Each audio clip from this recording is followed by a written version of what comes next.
Savais-tu que Disney, c'est l'enfance. Des dessins animés magiques, des contes de fées, des héros pour petits et grands, c'est l'image que nous avons de Blanche-Neige, Bambi ou Pinocchio. Mais l'histoire de leur réception n'a pas toujours été si rose. Tiens-toi bien, en France, plusieurs chefs-d'œuvre de Walt Disney ont été initialement classés « interdits aux moins de 16 ans ». Oui, tu as bien entendu, des films comme Blanche-Neige et les 7 nains, 1937, ou Pinocchio, 1940, ont été jugés trop effrayants ou moralement complexes pour les jeunes spectateurs. Imagine, un enfant ne pouvait pas voir Pinocchio sans l'accord de ses parents, et encore, le cinéma pouvait refuser l'entrée. Le CNC, à l'époque, était beaucoup plus strict sur ce qu'il considérait comme perturbant pour le jeune public.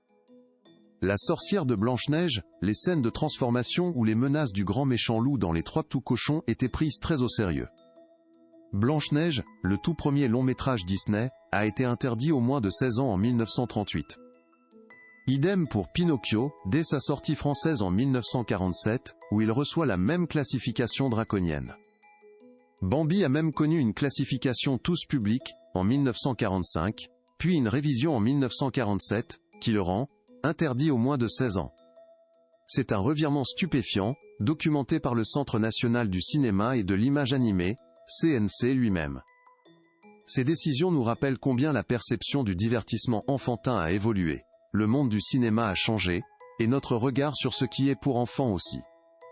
Ce qui était trop pour eux hier est désormais un classique familial. Complètement fou, non ?